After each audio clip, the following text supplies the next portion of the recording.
തിരുവനന്തപുരം മണ്ണന്തലയിൽ യുവതിയെ സഹോദരൻ അടിച്ചുകൊന്നു. പോത്തൻകോട് സ്വദേശി ഷെഫീനയാണ് കൊല്ലപ്പെട്ടത്. ചികിത്സയുടെ ഭാഗമായി വാടകയ്ക്കെടുത്ത അപ്പാർട്ട്മെന്റിലാണ് സംഭവമുണ്ടായത്. സഹോദരൻ ഷംസാദിനെയും ഒപ്പമുണ്ടായിരുന്ന സുഹൃത്ത് ചെമ്പഴന്തി സ്വദേശി വിശാഖിനെയും പോലീസ് കസ്റ്റഡിയിലെടുത്തു. ഷെഫീനയുടെ ശരീരത്തിൽ മർദ്ദനത്തിൽ പരിക്കേറ്റ പാടുകളുണ്ടെന്ന് പോലീസ് പറഞ്ഞു.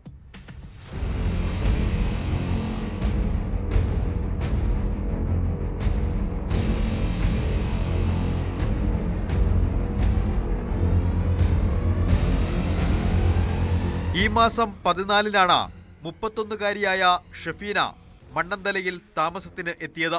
ചികിത്സയുടെ ഭാഗമായി വാടകയ്ക്കെടുത്ത അപ്പാർട്ട്മെന്റിലായിരുന്നു താമസം.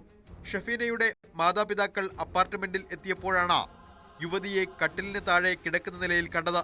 സംശയം തോന്നിയ ഇവർ മണ്ണന്തല പോലീസിൽ വിവരമറിയിക്കുകയായിരുന്നു.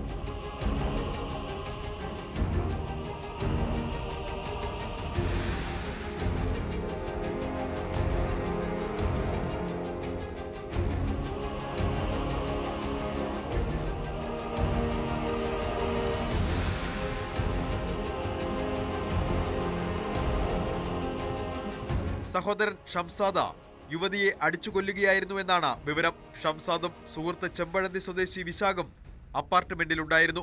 രണ്ടുപേരെയും പോലീസ് കസ്റ്റഡിയിലെടുത്തു. ഷെഫീനയുടെ ശരീരത്തിൽ മർദ്ദനത്തിന്റെ പരിക്കേറ്റ പാടുകളുണ്ടെന്ന് പോലീസ് പറഞ്ഞു. കൊലപാതകത്തിന്റെ കാരണം വ്യക്തമല്ല. സംഭവം പോലീസ് വിശദമായി അന്വേഷിച്ചു വരികയാണ്. മൃതദേഹം പോസ്റ്റ്മോർട്ടത്തിനായി മാറ്റി.